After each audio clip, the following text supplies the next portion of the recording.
बात होगी हरियाणा स्टोरी की। पशुपालन ग्रामीण इलाकों में रोजगार पैदा करने के साथ साथ किसानों की आमदनी बढ़ाने का सबसे अच्छा साधन है। केंद्र और राज्य सरकार ने किसानों और पशुओं को पशुपालन के लिए प्रोत्साहित करने के लिए बहुत सारी योजनाएं चलाई है। इसी कड़ी में हरियाणा के मुख्यमंत्री नायब सिंह सैनी ने हाल ही में कुरुक्षेत्र के गांव पिहोली में राजकीय पशु चिकित्सा पॉलिटेक्निकल के उद्घाटन के दौरान किसानों को सरकारी योजनाओं के बारे में विस्तार से जानकारी दी है। हमारी ये रिपोर्ट देखिए।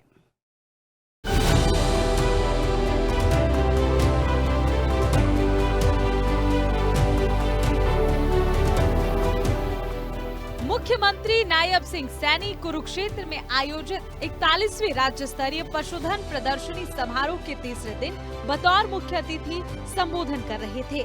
इस दौरान कैबिनेट मंत्री श्याम सिंह राणा, सांसद नवीन जिंदल और पूर्व मंत्री सुभाष सुधा, चेयरमैन धर्मवीर मिर्जापुर भी साथ रहे। मुख्यमंत्री ने देसी गाय को गुड़ खिलाकर पूजा अर्चना भी की।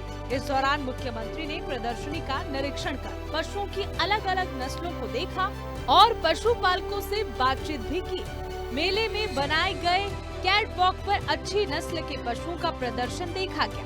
इस दौरान ऊंट के ऊपर सवारी भी सीएम ने की। सीएम सैनी ने अलग अलग कैटेगरी में अव्वल आने वाले पशुपालकों को पुरस्कार देकर सम्मानित भी किया। हरियाणा के मुख्यमंत्री नायब सिंह सैनी ने कहा कि प्रधानमंत्री नरेंद्र मोदी के नेतृत्व में देश आत्मनिर्भर बनने की दिशा में तेजी से आगे बढ़ रहा है। इसमें पशुपालन क्षेत्र की बहुत बड़ी भूमिका है।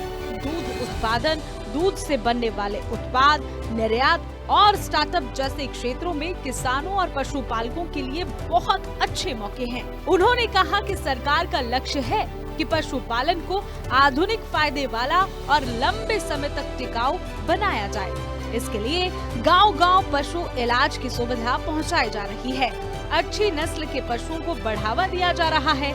वहीं दूध संग्रह और बिक्री की व्यवस्था को भी मजबूत किया जा रहा है। साथ ही प्रशिक्षण और लोन की सुविधाएं भी मुहैया करवाई जा रही है।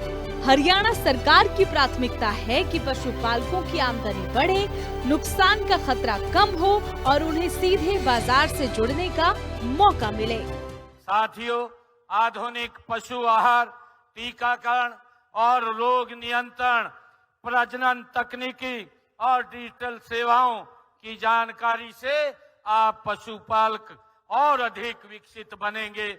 ये हमारी सरकार का उद्देश्य है। साथियों, यह हमारे लिए ये गर्व की बात भी है कि देश के 2.1% दुधारू पशु हरियाणा में हैं। साथियों, देश के दूध उत्पादन में हमारा हरियाणा का योगदान ये 5.19% से ये अधिक है। आज हमारा वार्षिक दूध उत्पादन लगभग 126 लाख टन पहुंच गया है। इस मौके पर सीएम नायब सिंह सैनी ने ये भी कहा कि ये 3 दिवसीय पशुधन प्रदर्शनी हमारी ग्रामीण संस्कृति, पशुधन परंपरा और आत्मनिर्भर भारत की दिशा में आगे बढ़ने के लिए हमारे संकल्प का जीवंत प्रतीक है। धर्म नगरी कुरुक्षेत्र की ये पावन धरा जो कर्म, कर्तव्य और संतुलन का संदेश देती है, आज पशुपालन और ग्रामीण समृद्धि के संकल्प की साक्षी बनी हुई है। साथियों, पशुपालकों के लिए एक टोल फ्री नंबर 1962 पर वो कॉल सेंटर हिसार में भी खोला गया है ताकि उनकी समस्याओं को तुरंत अमल में लाया जा सके। साथियों, हरियाणा गाय व भैंसों को मुंहखुर व गलघोटू रोग को मुक्त बनाने के लिए संयुक्त वैक्सीन का प्रयोग करने वाला देश का ये हरियाणा पहला राज्य है। अब तक गौशालाओं को अलग अलग नस्लों की गाय एक श्रेणी में भाग लेती हैं। मैं आज ये घोषणा भी करता हूं कि भविष्य में गौशालाओं की गाय भी अलग अलग नस्लों के अनुसार अलग अलग श्रेणियों में वो भी भाग लेंगी। मुख्यमंत्री ने कहा कि पशुपालन केवल आय का साधन नहीं बल्कि हमारी ग्रामीण अर्थव्यवस्था की रीढ़ है। हरियाणा की पहचान पशुपालकों, उन्नत नस्लों और वैज्ञानिक सोच से बनी है। दूध और दूध से बने उत्पाद का आधार पशुपालन है। जैव ऊर्जा, जैविक खाद और ग्रामीण रोजगार का आधार भी पशुपालन है। स्वस्थ पशु, समृद्ध किसान ही विकसित हरियाणा का रास्ता है।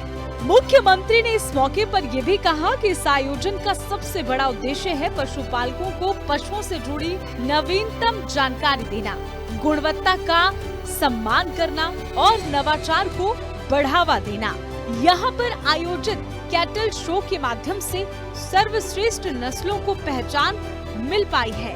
पशुपालकों का मनोबल बढ़ा है और नई पीढ़ी को पशुपालन को सम्मानजनक और लाभकारी व्यवसाय के रूप में देखने की नई प्रेरणा भी इससे मिली, ऐसा सीएम नायब सिंह सैनी ने कहा।